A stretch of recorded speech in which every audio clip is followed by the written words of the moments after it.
Imagine a road so lonely, it begins to actively watch you. For veteran trucker Ethan Miller, the familiar asphalt of the high plains turned into a supernatural hunting ground where an innocuous mile marker became the boundary of his sanity. What happens when the thing that's stalking you isn't a person, but an antique car that knows your future? Ethan Miller was the definition of reliable. 12 years of hard-earned seniority as a long-haul trucker had conditioned him to the solitude of the night shifts. His new route, a quiet, repetitive stretch between Kansas and Colorado, should have been monotonous, but on a cold night in mid-November, the monotony shattered. He was approaching the infamous mile marker 77, a rusted, unassuming signpost, when he caught a flicker in his side mirror. It was an ancient black sedan, its body listing slightly, its yellow headlights pulsing, not randomly, but in a strange, deliberate rhythm, almost like it was signaling him. Ethan, a man whose patience was as long as his haul, simply muttered, "All right, buddy, what's your deal? Some kind of Morse code for you're slow?" He played with it, slowing his massive truck down to a crawl. The sedan matched him perfectly. He sped up, pushing the heavy rig. The relic kept perfect pace, looking decades too old to maintain the speed. The car vanished as quickly as it appeared, leaving Ethan with a sudden faint smell of burnt rubber and old gasoline. He brushed it off as a phantom smell and pulled into a lonely, forgotten fuel stop near the town of Kit Carson. He grabbed a cup of lukewarm coffee and, trying to sound casual, mentioned the peculiar vehicle to the cashier, a tired, rail-thin man with a permanent frown. The moment the name of the car left Ethan's lips, the cashier froze, his eyes widening from boredom to pure fear. He leaned across the counter, dropping his voice to a chilling whisper. "Son, if you saw it, don't stop again until you're out of the flats. It's the Sentinel." Ethan scoffed, assuming it was local superstition designed to fleece tourists.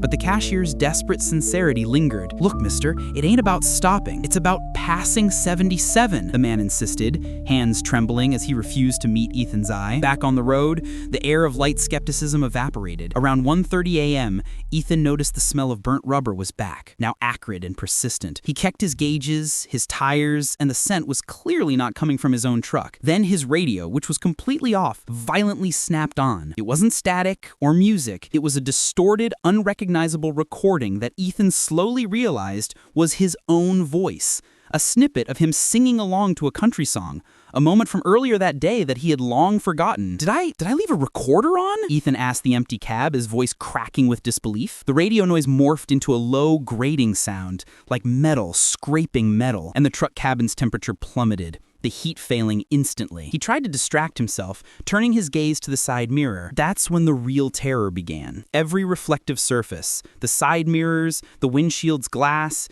even the polished metal rim of his coffee mug, showed the same image, a vague, elongated, shadowy figure sitting directly in the empty passenger seat beside him. The figure was not a reflection of anything visible in the truck. It was a transparent shadow, perfectly still, watching him. Ethan gripped the steering wheel so hard his knuckles were white. He was breathing heavily, sweat beading on his brow despite the biting cold. He slammed the dash with his fist, shouting, "Get out!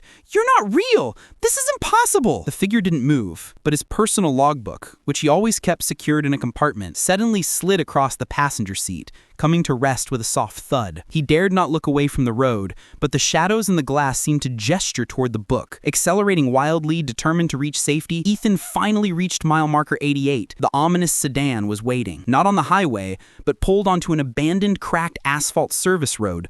A road he knew shouldn't exist. It was idling quietly, and the driver's side door was slowly, inexorably swinging open. Against every rational instinct that screamed at him to drive past, he stopped, mesmerized by the sheer audacity of the encounter. He approached the car. The interior was a shocking ruin, utterly burned to ash. The seatbelts melted into twisted shapes, and the roof savagely covered in deep, parallel scratch marks, like someone had tried to claw their way out in a final, agonizing frenzy. As he stood beside the wreckage, his phone buzzed in his pocket. He pulled it out, a text from an unknown number. It was a single, crystal-clear live photo of him standing there right there, taken only seconds ago, but crucially, taken from the perspective of someone sitting inside the burned-out car. The paralysis broke. He sprinted back to his truck, adrenaline surging. He found all the doors unlocked and his personal logbook on the passenger seat. A fresh line was written in a cramped, unnatural hand, the ink still wet. "You passed mile 77. You don't pass twice." That was the end for Ethan Miller. He abandoned the truck, the keys in the ignition, and ran, reporting everything he could to the first state patrol officer he found. When officers arrived, the sedan was gone. The service road didn't appear on any map,